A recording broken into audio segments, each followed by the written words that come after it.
my skin so gorgeous. We thank the life gorgeous. Thank the life gorgeous. I love the life gorgeous. Its torso is so tight. Oh. 2026 Life Gorgeous. There he is, Mike Gibbons, head writer for the Tom Brady roast. Not sure of the title for the Nikki Glaser Golden Globes. I call it the what did I write down? It was a bunch of Golden Globe Glaser gig. Golden Globe Glaser gig. Were you the head writer? I was the head writer, right? But you know what? She really is the head writer, and I'm not just saying that. Like, I guess you'll work with her again then. That's very self-deprecating. Oh, is that? Well, it was my second year, and I'm very, very impressed. No, she takes charge. And the amount of sets. The New York Times wrote about her process, but boy, it's so professional. It's kind of it's very foreign to me how professional it is. So before we get into the Golden Globes, I want to it's called Catch Up with Gibby. Oh, I was going to ask you if you ever watched the show Landman. I did. I visited my dad in Florida, and he was into it. And the one thing I love, I used to say I'd watch Billy Bob Thornton read a phone book. I would have preferred that over the writing of Landman. So I think I'll still watch Billy Bob Thornton read a phone book. I will not watch him read the script pages from Landman. So for the people listening and watching, Gibby is opinionated. He used to attack Darren Star from Sex and the City, attack for the puns and the wordplay. So he's very opinionated. Here's my take on Landman. Billy Bob is great. He gets to play a really opinionated character. But season one, everyone kind of thought was better than season two. I did the second half of season one. So the season 2, 10 episodes, I watched the first 3 and then I got busy and I wasn't into it because the writing kind of fell off a little bit. Right. And then a friend of mine said, you got to watch the finale. And it was really good. And a lot of people commented on the finale was very dynamic. There's a female lawyer character who's kind of dominates. Let me guess. Is she tough talking and knows everything and has zero vulnerability? Yeah, that's all the women in everything that guy does. By the way, I loved watching the second half of season 1 because people are like, oh, did you stay with it? I'm like, oh no, I watched the second half. You mean it gets worse? That's my favorite little jiu-jitsu move that I do on people who are always like, oh, what did you make it through? Episode 2 or 3, you got to stay with it. I'm like, no, I only watched the second half. So you're saying it gets worse. The show that I like, I know you haven't seen, but they've only done one episode. It's very pricey. It's called Jackal, the Jackal. It's from the movie The Day of the Jackal with Eddie Redmayne. It's on Peacock. So I'm sure you haven't seen it. But I've rewatched the 10 episodes 3 times. I've rewatched it over the last year and I love it. Yeah, but right. I've heard it. No, of course I've heard it. I made a joke about it. So he was nominated last Golden Globes and he was there. And our joke was he plays what? A spy? He plays a hired assassin. Right. And nobody can find him because he's on Peacock Plus or whatever. He's on Peacock. That was our joke. The other thing is, as you know, I like Night Manager, and they finally brought back a season 2. I heard they brought back. I liked season 1. It was great because it was based on a book. This is not based on the book. Tom Hiddleston. Now the problem was. No Dickie Roper, no Hugh Laurie in this season is what they said. And in episode 1, they verified that his body was dead. Olivia Colman, who plays Angela Burr, verified that he was dead. Episode 3, he's back. So I'm excited. Now it's not going to be as good as season 1, but Hugh Laurie's voice is ridiculous and he's got a presence. And have you ever met him, by the way? You know, I didn't. I was hoping to. I had a sitcom on CBS for 22 episodes, and his comedy partner from England was, and you know that Hugh Laurie started with a sketch show in Yep. England, like an Yeah. extraordinarily funny guy. And so we were trying to see if he'd come over and like play an old friend or something, or try to get him in there somehow, and never happened. So head injury. Gibby has had a head injury. He's playing hurt. Oh, there it is. Did your father throw something at you? I know, right? Did you No. trip? Are you awkward? Well, or do you not want to talk about it? Is it I can talk about it embarrassing? because I'm wondering if it happens to you. I'm not that tall. I'm 6'1", but I'll tell you what my nemesis is the hoods in kitchens, the hood above a range. And I'm wondering if that happens to you kind of all the time, or not all the time, but you're 6'5" still, 6'4" now. 6'5". I don't like hitting my head. I hit it, got a scar here, but cutting the olive trees, the olive branches, I had a hood at 1712 up in the hills, and it was way too low, and I clobbered it. We put some padding there, and a friend of mine. I remember that. Yeah, construction friend of mine, actually a property manager, bought me one of those hard hats as a joke. But yeah, it's not good. It's not good to hit your head. My mom had a house in Croton on Hudson, and part of the house was from the 1700s. Those doorways, and she told me, like, the first time I went there, I came home from boarding school, and she's like, "You gotta watch that part of the house." And sure enough, man, I went. And when you're going through a doorway, it's like the worst, right? Because it's like I was already in the doorway, so it was like my head was going up into that thing, and it almost knocked me out. Yeah. Here's a fun one. Oh.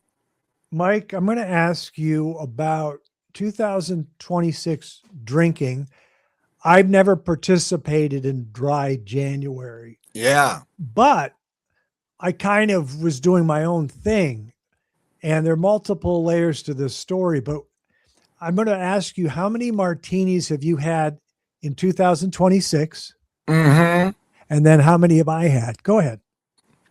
I haven't had many because during the Golden Globes, I got this, I won't bore people, but you can hear it still. I got that head cold that I guess lingers for a month, apparently, but it's a pretty bad by bad, I mean, it wasn't the flu, thank God, but it's in your head pretty thick for 10 days. So still, I muscled through, and I got pears sent to me for the holidays. You know, I forget the catalog that they send pears. They're famous for it. Oh, I used to know this one too. William, no, I don't it's know what close it's to called. that. Harry and David.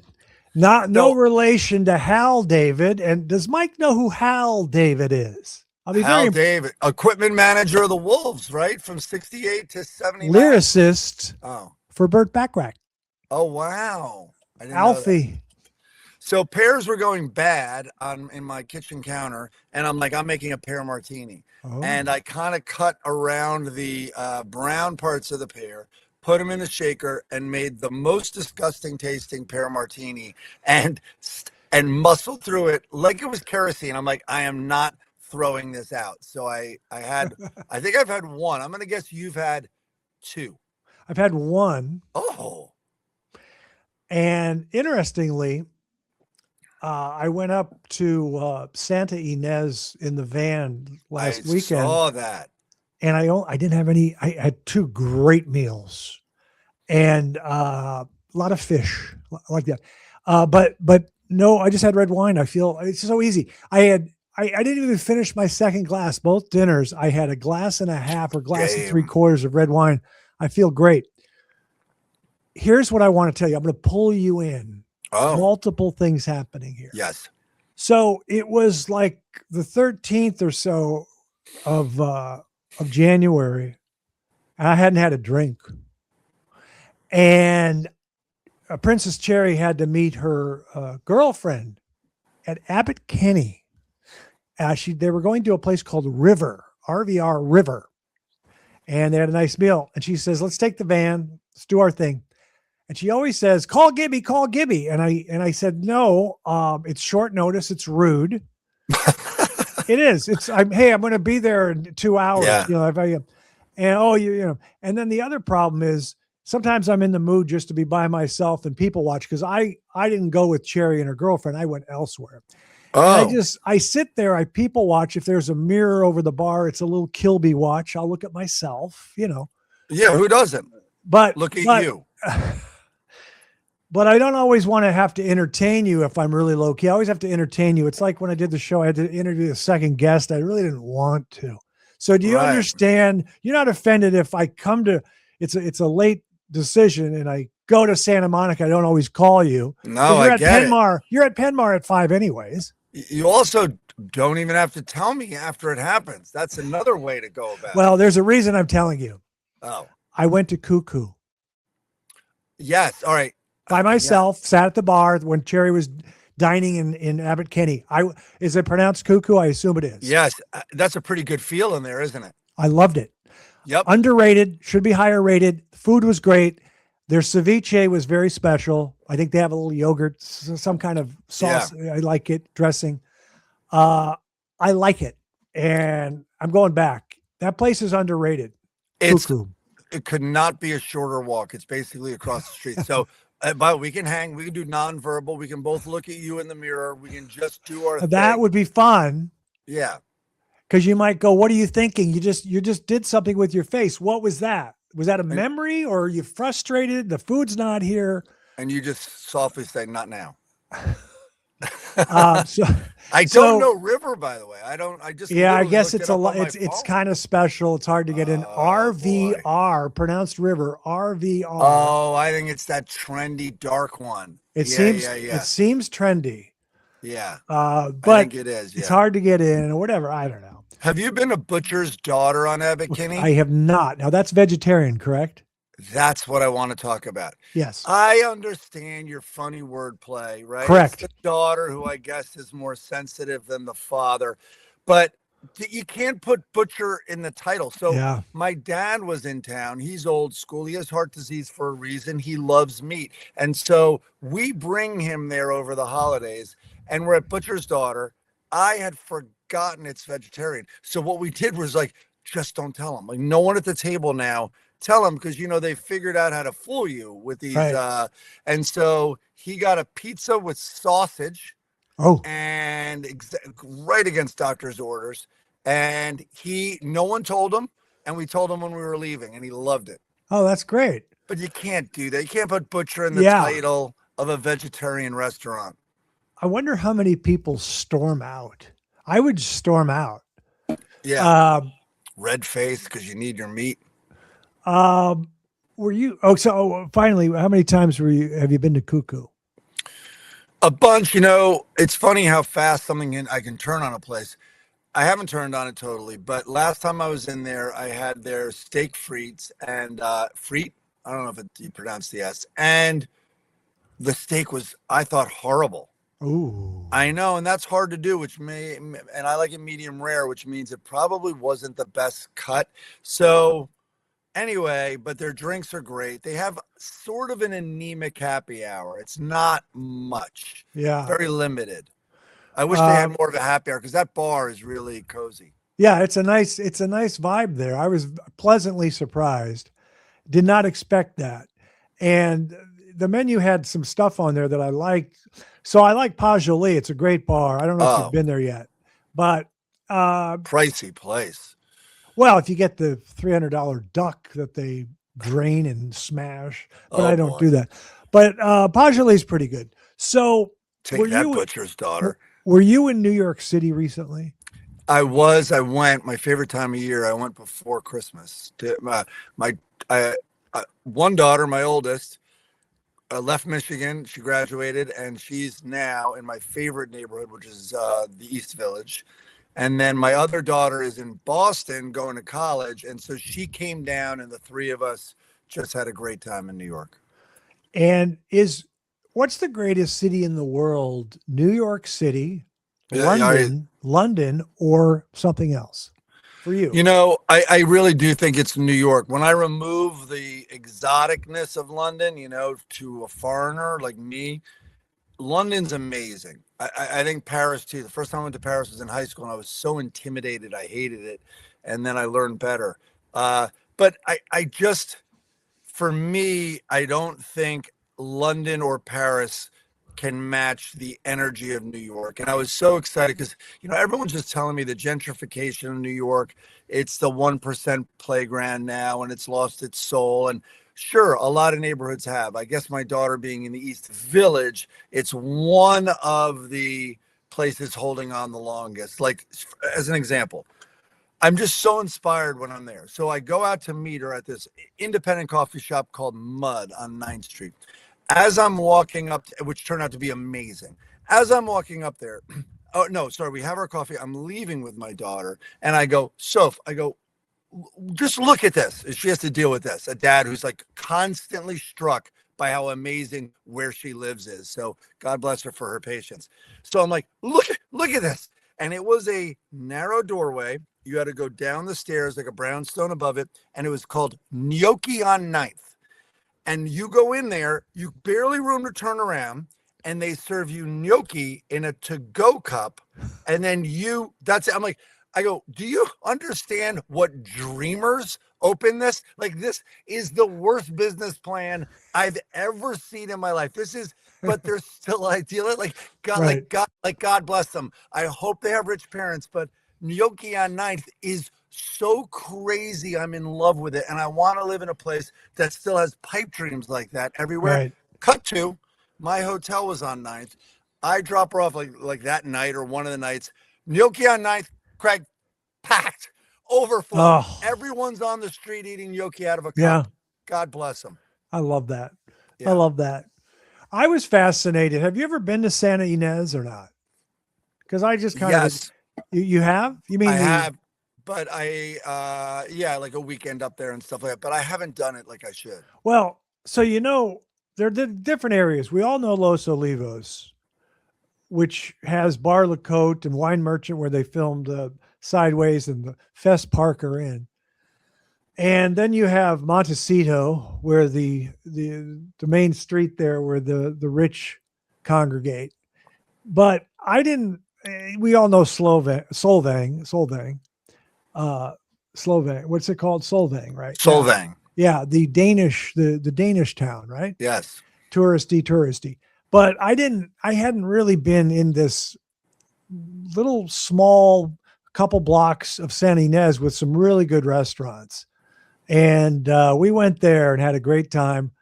Saw some playoff games we sat at the bar, and I recommend it. It's very mellow. It's not as touristy as a lot of the other. Oh, that's places. great. Yeah, and it's pretty cool.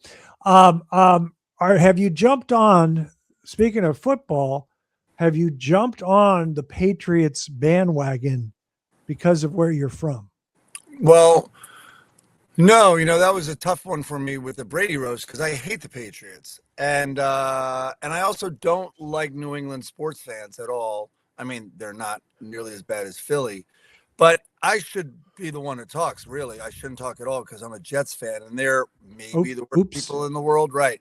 But it was funny. I was with a guy of a certain age a little older than me. And he knew what neighborhood, and I come from a New York Giants neighborhood. My dad was in the city, but my mom was up in Westchester County, and that's Giants, Yankees, New York Rangers, Knicks, obviously. So anyway, but my dad, when I was 4, brought me out to Shea Stadium, and the guy I was talking to goes, "Say no more, say no more," and literally he goes, "Was he wearing his fur coat?" And I'm like, "Yes," and I like that's it. Right. I'm 4 years old, and there is very arguably the coolest human being on the planet. And almost everyone agrees with that, even the ones that hate him. And that's it. It's like, I guess I could relate to people who fall for a cult. That's what happened. Joe Willie. Oh my God. Yeah, the Jets are a struggling franchise. You think? I should point out to the listeners and viewers that one of the running jokes with Mike Gibbons when we did the Late Late Show was he was taking a break from following sports, so he just knew Lou Carnesecca and his sweaters. Yeah. Maybe Sleepy Floyd. Sleepy Floyd. But now he's kind of back. He knows a little bit. But I'm going to ask you one that's timely.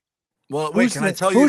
I'm wondering, I have a question, the same thing about bandwagons for you, because I have joined a bandwagon, but it's over now. But it was the Bears. Okay, I've got comments on it's that. heart and soul compared to the other teams, I think. So my dad was a New York Giants fan. I was going to ask you, I'm going to answer your question. I was going to ask you who the head coach of the New York Giants is, only because they just named him 3 days ago. But you might not know. No, but wait, but I did see the news. It's a big deal. He's a great coach. I hope he does okay there. But yeah, who is it? It's John Harbaugh. Right. No, I did see that. He got fired. Yep. And he's a hell of a coach. It's a big day for New York Giants. As a Vikings fan, I moved to Minnesota and became a Vikings fan starting in 1970. Purple People Eaters, one of the best teams to never win a Super Bowl. 0-4 in the Super Bowl. Oh, always talented. I rooted for them every Super Bowl. So, well, that's good. I always ask people who aren't from Minnesota, why'd you like the Vikings? Oh, I like their helmets. I like the purple and gold. But anyway. No, because they were such underdogs. Yeah. They were so they weren't like a rigid, I mean, the scrambling out of Tarkington. It looked like high school football. Yeah. It Bears, but they were also great, obviously. So I'm one of those guys. I'm a Vikings fan, but you're supposed to hate the Packers, and I don't, because I liked Brett Favre and Aaron Rodgers, and I loved Walter Payton growing up. Oh my God! So I like the Bears, and it is one of the most underrated cities in the United States. It's a great city. So they have this really talented quarterback who had a struggling first year, and he got sacked all the time. They had a bad offensive line. Then they get this coach, Ben Johnson, who is a tremendous play caller. And it was exciting. And I was in San Ynez when the Rams went up, and it was 2 minutes left, and we had paid our bill. I said, let's go. I'll just check the final. And there it was. I missed the touchdown pass, and I've seen it 20 times.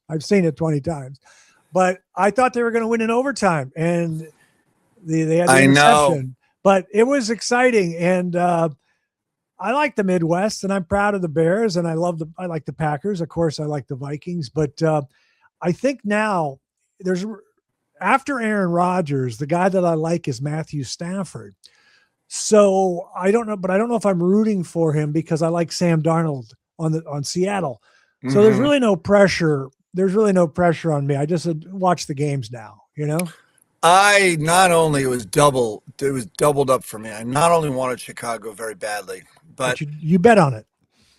I don't think I did bet. I might have bet on it, but all my the teams that I think have heart and soul, and not even teams. I'm really talking about the cities. I wanted San Francisco. Oh. I wanted Chicago. And who else lost that I really wanted? I'm forgetting. Anyway, so Buffalo lost in their town. I wanted Buffalo. Yeah, they lost at Denver in a close game. It was a tough round for me. Those three teams I really wanted. Anyway, more than anything, though, even maybe more than wanting the Bears, I love seeing Los Angeles people get upset. I think this city has the biggest collection of low quality human beings, and I love when they're upset. And so I want to see the Dodgers lose. I want to be around them when their teams lose. I get a joy from it. Couple things. I did see a clip on your Instagram of you and Greg Fitzsimmons, and I heard you say this about I don't know if you said low lifes. You said Los Angeles low lifes. I'm going to get into that. But as you know, when we did the show, I had a problem with the Lakers, the Kobe Shaq Lakers. I thought Shaq got away with offensive fouls and Kobe's shot selection was a joke. And the league, in fact, wanted them to win. They made more money, and it came out later. But when they would lose, you said you like to see them in pain, the fans. Yeah. I would watch the game, be ecstatic, say to my lady friend, we're going out for dinner. Let's go. And then I would the waiter would come over and I'd say, "Hey, I was working. Do you know what happened to the Laker game?" Yeah, they lost. Yeah, it was a Yeah. really rough game. And just watch his face, man. It was great. Is that what you're talking about? I like more groups of them when they're all like, oh, and they're all wearing their gear like losers. It's like, and every jersey has to be new because, of course, Kobe changes his number, and then then the Rams aren't even in LA, and so there's just no tradition or soul, whatever. They're the worst. I mean, the Dodgers also are Brooklyn, like whatever. They're terrible. So where does it stem from? Is it limited to sports fans in LA, or is it people in LA that are that you disdain? It's mostly the people.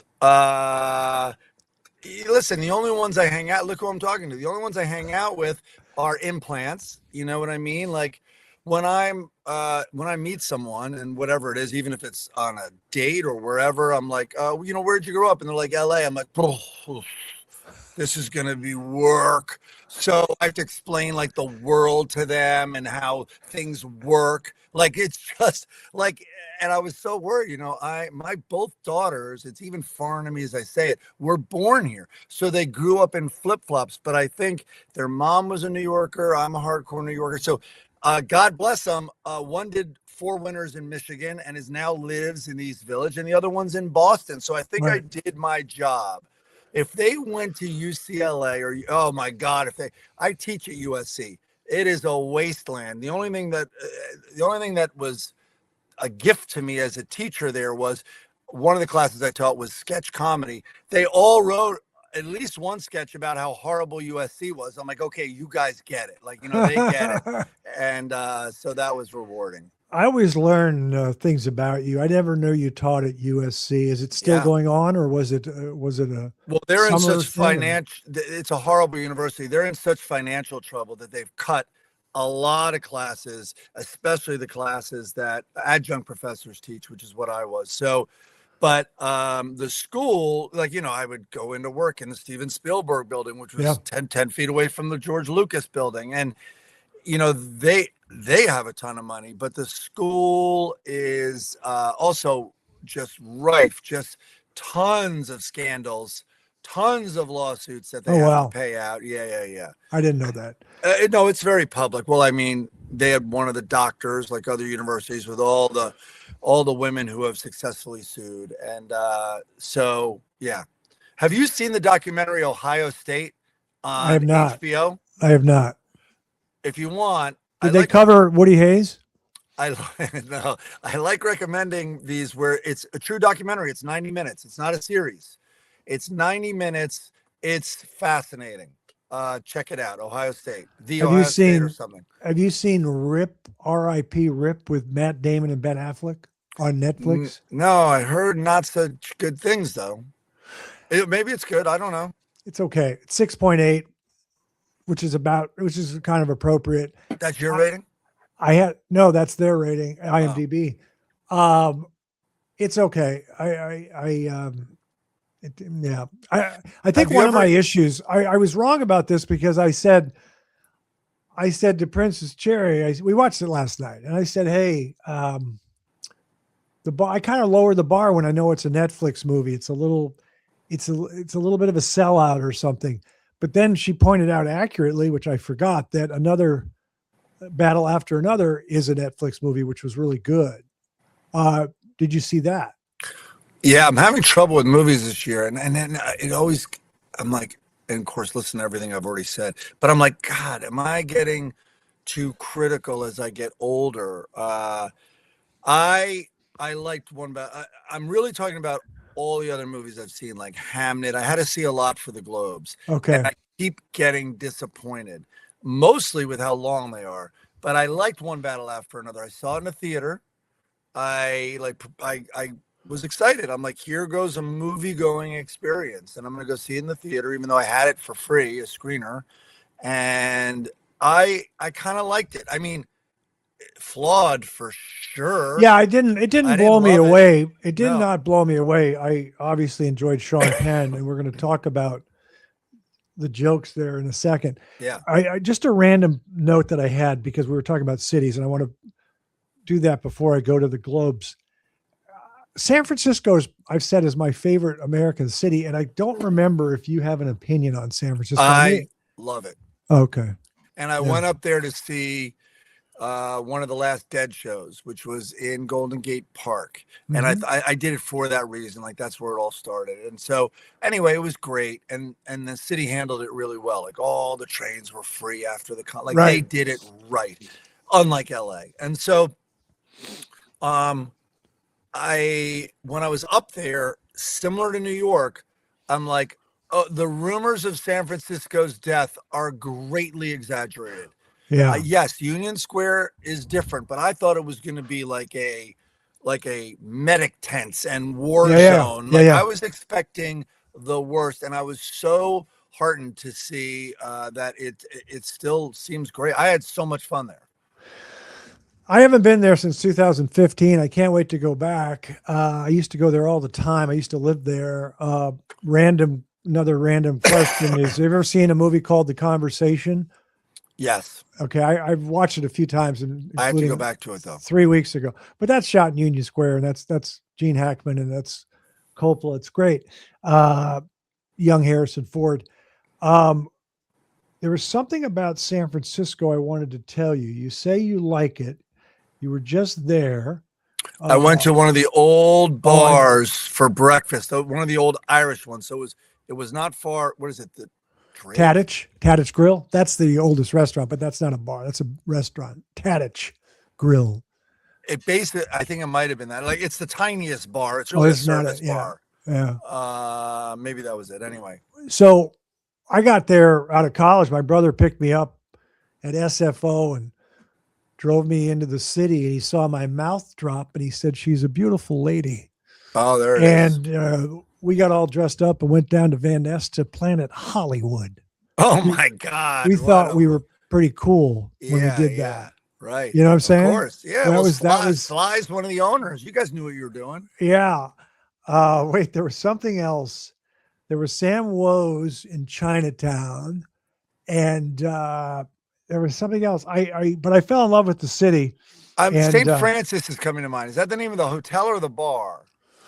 Well, you have the St. Francis in Union Square, and I sometimes get it mixed up with the St. Regis in New York, but it's the St. Francis is a hotel. Yes. Up on Nob Hill, you have the Fairmont, the Mark Hopkins, and then one called the Huntington Hotel, which is currently closed, which will open in March of 2026 with my favorite bar, the Big Four. Oh. Named after the Big Four railroad barons, including Leland Stanford, who opened Stanford University. Great piano bar with wood paneling. Hope they haven't changed it. They say they're not going to. But anyways, San Francisco was pretty cool. And I used to walk around. There was one other story I had besides the one that blew you away, the Planet Hollywood one, that really kind of surprised you. I won't forget it.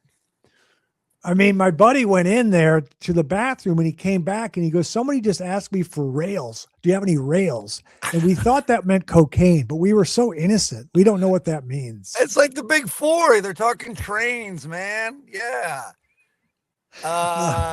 And then wait. Embarcadero. I stayed at the Fairmont, and they have that legendary tiki bar. Yeah. With a pool. Yeah. Well, that used to be the indoor pool for the hotel. I wish it still was. I'm not a big tiki bar guy. But anyway. You can still use it. Great city.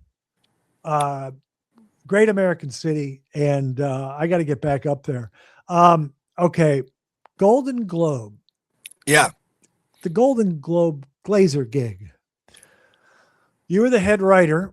Did you hire the other writers, or did Nikki know who she wanted to write? No, that's what I mean. I feel guilty talking about myself in terms of head writer. She knows exactly what she wants. She works with these writers a lot. She had just done SNL, and I helped her on that, and she also got help. She really invests in herself and wants to read every joke possible before the deadline, which is literally airtime. And and also she's methodical. You know, where do you want to go first? Like Sean Penn? That was the first hard joke, as we called it. So the leather handbag, and Okay. that I thought that was a Gibby special, but maybe it wasn't. No. Your tag was not used, but it was great. Distressed leather. Yeah, If he winced or got hurt by the joke, he would.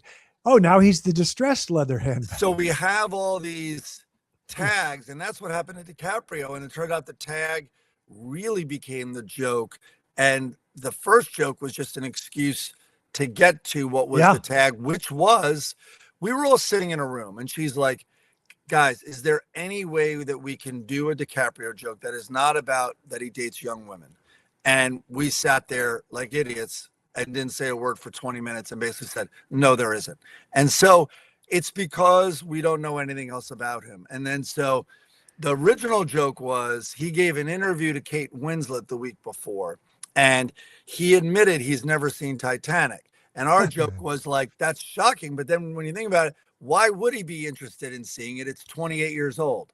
And that was our first joke. Wait, that didn't go in though. We never heard that. That did not go in. Oh, she thought it was a little too pointed, and the other joke built him up more. We talked about an Oscar, a Golden or two Golden Globe, all the awards on everything that he's done before his girlfriend turned 30, and that one had flowers in it as well. And so Nikki likes to do that. She also likes to save.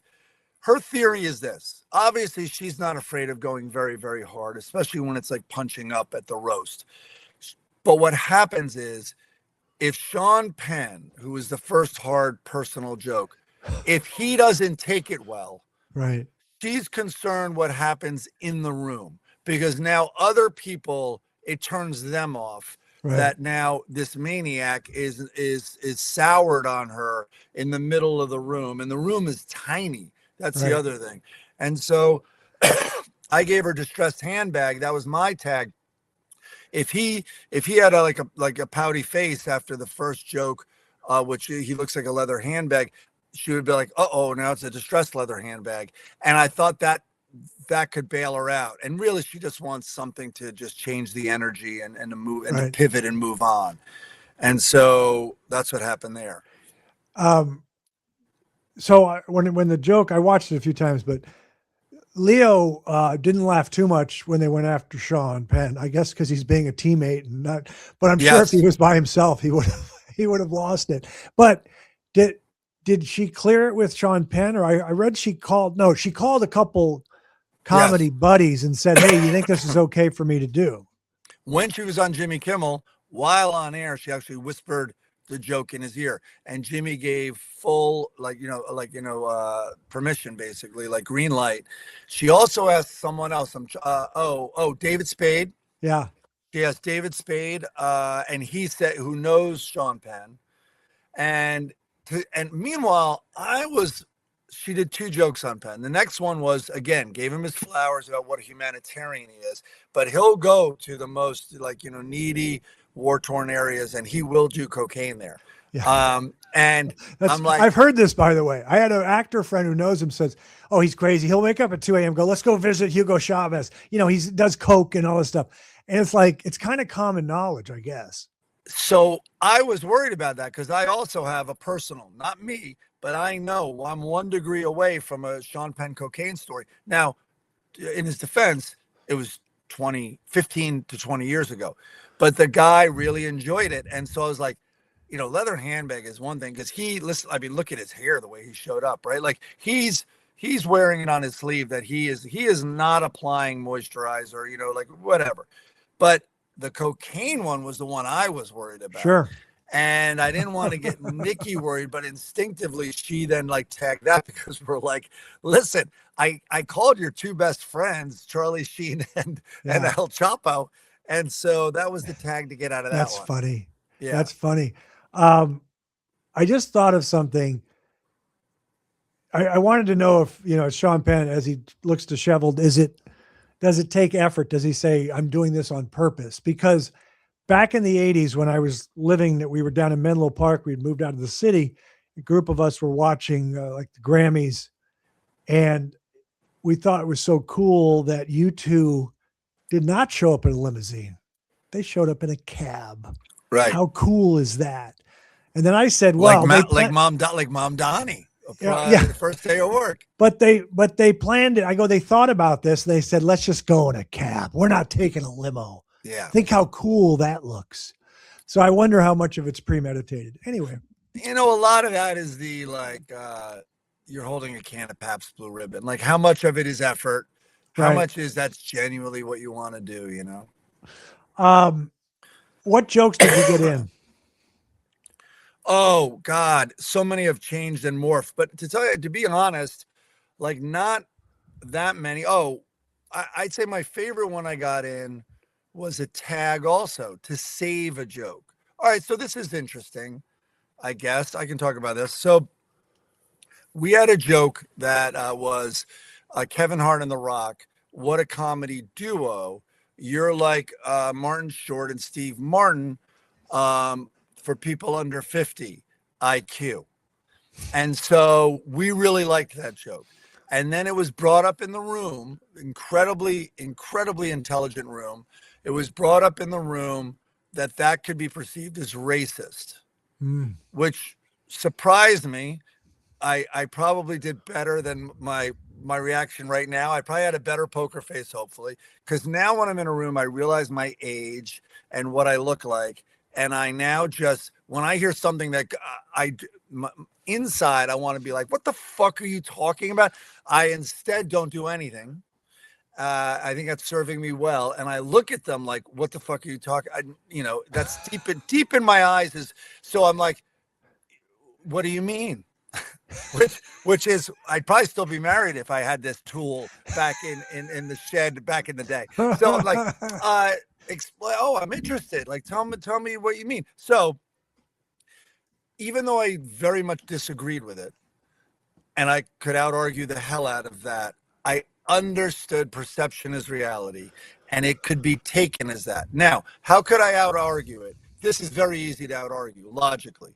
The joke is that their fans are idiots. That's the joke. And that joke still works if you pair Steve Martin with Eddie Murphy. It absolutely still works. Race, I've just removed race from the equation. Right. And it still works that their people are idiots. And so anyway, we were not going to do the joke. And so I'm like, this is ridiculous. Let's just reinforce that it's about that they're idiots. So I go, so her tag was Jumanji Next Level. Was it? And so that just reinforced how dumb the comedy that they put out is. Right. God, you guys take this so seriously. You have no idea. Yeah. I thought we just used to go. Why don't you just hire Ross Abrash and get this thing over with? I mean, come on. I was in touch with Ross last week. I love him. I don't know how much I can say. Ross was like, hey, do you mind being a referral for me? And so, which is wild because like he's, then I'm a referral for him. Like he's one of the most talented people you and I have ever been in a room with. So I go, sure. So he then tells me what the show is for. And I can't tell you what it's for, but I'm like, oh, wait a minute. I go, should I tell them that you don't write punchlines and that your jokes are too long and they meander? Because that's the only way you're going to get that goddamn gig.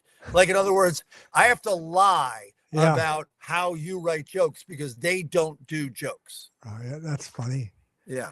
I mean, I heard, you probably heard this, but in the promotion for the movie Rip, Matt Damon said that Netflix told him a couple times, you have to repeat the plot 3 or 4 times because people are on their phones.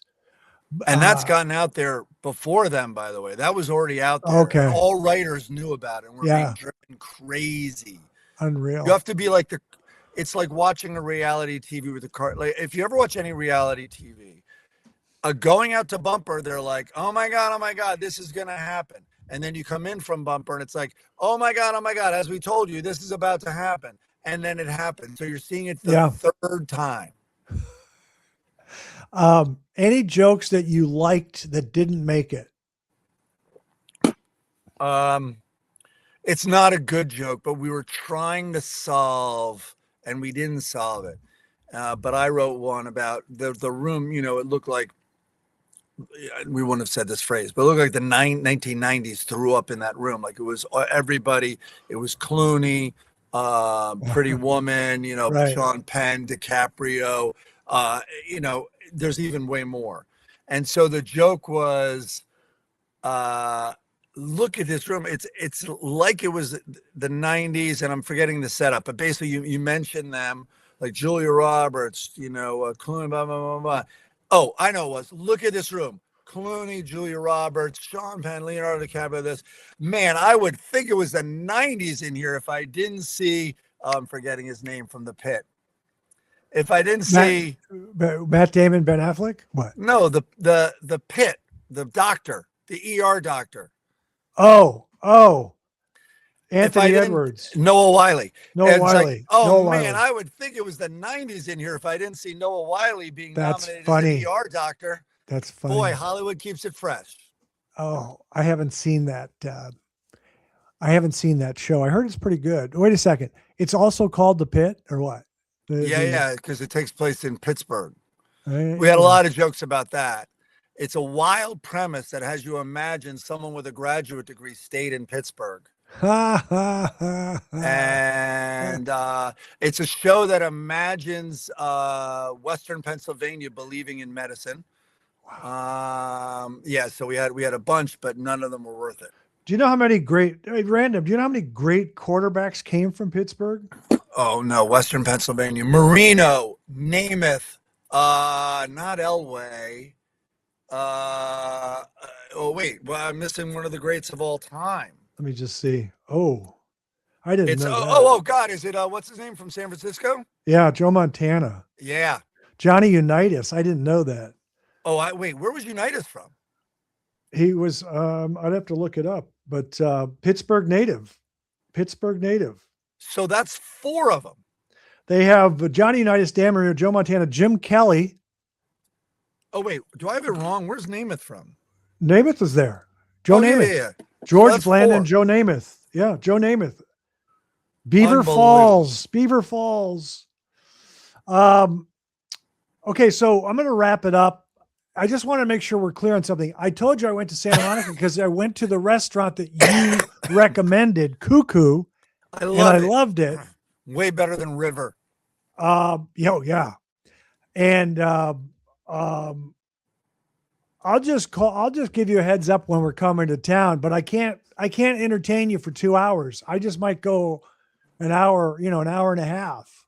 We both have phones. We could just go back to back and pretend we're not even there together. Also, we could do a crawl, and it's a one-stop crawl. The best happy hour, in my opinion, in Southern Santa Monica is at the Galley. And have you been there? Okay, time out. I've only been to the Galley once or twice for dinner. I've never been for happy hour. I like the space. I like it more than Shay J's. No, Shay J's has lost its soul a little bit. Shay J's, I haven't been there in years. changed ownership. Jay died, and also the whatchamacallit, the COVID. They built a very trendy back area. I saw that. The bar inside is still very cool. The old bar is the bar is the same. The place in the back, I don't think is connected to Shay J's. I think it's a separate thing, but it might be the same ownership. I don't know. Yeah, that's what that is. Yeah.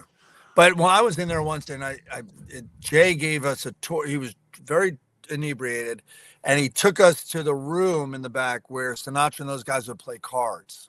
That was very cool because it was part of a motel. So there was a room there. Yeah.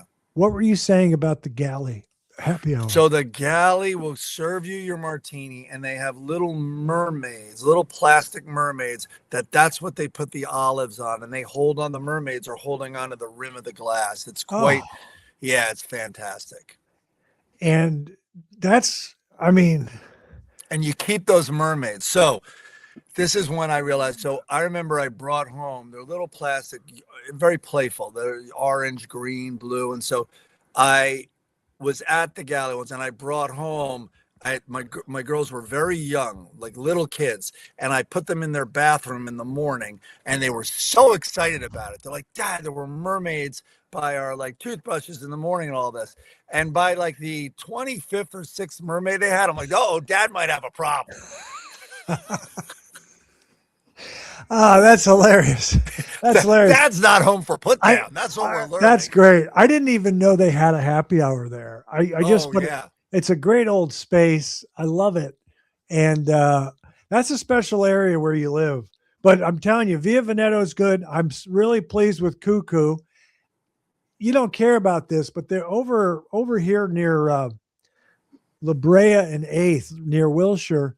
There's this guy named Vinny, and he and his wife, they have 4 restaurants. Met him at a bar, met her at a bar. The night we met, and they bought the little bar. They call her little bar. I'm going there tonight. Which one? I'm meeting someone who I've never met. I'm the night we met. Okay. No, it's great. It's great. I mean, I don't like the name, and I don't like it's the first time I'm meeting this person. Okay, time out. In other words, let me just walk you through a couple things. This is very important. I'd like to drink alone in a bar called The Night We Met. That would be good. This is what happened. I bring it up because I had Cuckoo on my Instagram story, and Vinny or Vincent, who owns these restaurants, young guy, like late 30s, early 40s. He said, "Hey, the next met him at a bar is going to be right next door to Cuckoo on Main Street. He's going to have a second one." Yeah. And these are nice little places they're for young people, so they're reasonably priced. I hope it's across the street. You know, that's where you remember the legendary bar across the street, and everything is closed in its place. But it was the Asian bar with the amazing. Oh yeah. I can't remember. And they had a Hollywood location. I'll get it. So the location of the night we met, and by the way, he's talking always about his wife. Met her at a bar, met him at a bar. The little bar is now called her little bar. The night we met, and when he told me the name of it, I think he saw my face. I was like, okay, you know, but it's a really good spot. It's got really good decor in there. They actually have live music. They have jazz in there, which is surprising. Just opened. And it used to be called Commerson. And it was industrial with the concrete floor and simple and clean. Now they've added all this tile and these umbrellas on the ceiling. Food's pretty good, but it is a good vibe. You're going to like that. Oh, good. Now, wait, you weren't saying Commerce Inn, which is one of my favorite places in New York. You said Commerson? Yeah, Commerson. One word, Commerson. And I went there. Goldie went there once. I don't think you ever went there. It was a great spot. I could walk there. But there's a guy there. I could tell you about it off the air, but he's the beverage guy. His name's Gordon. Tell Gordon you know me. Great guy. He was in a band, and his band is called Sonic Youth. No, Damn Choir, and they're really talented. And I see videos on YouTube, like he did it years ago. Yeah. And he just said, "Yeah, I made a living at it. I was in Chicago. We made a living." I mean, he goes, a lot of these guys aren't that talented, but he is really talented musician. Oh, wow. Anyways, but he works there. Great guy. So have fun. Now, this, I assume, is a blind date or a setup or something, or you don't want to talk about it. Well, we've been texting, and so, yeah. I mean, there's nothing to say. It's very casual, but I decided it's going to be quite a commute for me, as you know, at that hour. But I'm going there to make it a little easier for her instead of coming this way. I love these bar names, huh? It opens at 5.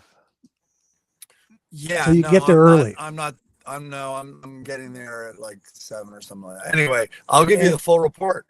Now, yeah. Wait, and who's the owner? Will the owner be there? Vinny. All right. Maybe I'll Vinny send you some info. Yeah. All right. I just don't think you're 100%. I hear you coughing. I think you should postpone it till next week. I'm going to turn it around. You know, showtime. You can't cancel. Right. 5 years. I think I only missed one afternoon on your show. Yeah. Now That was when Jennifer Love Hewitt was on, and I don't know what was going on with you that day. Oh man, did I miss that? Wonderland. Okay. Thank you, Mike. That's Oh, our is that show. it? Wait, that's a very abrupt ending. No, You because just you're waved me off? I'm hoping your video is that how it's good. gonna be a Your cuckoo? video freezes up sometimes, and I'm just hoping my recording is solid. So Oh no. yeah, but it'll be fine. It'll be I haven't audio seen only. you freeze up. Yeah. I got a damn Spectrum. All right. All Right. have Thanks fun for having tonight. me. All right. Take care, y'all. Roy Clark and Buck Owens and Mike Gibbons. Take care, y'all. Hee haw. I That's can't our tell show. when We'll we're see you off the next air. time. Oh, we're still on. Okay. Proud of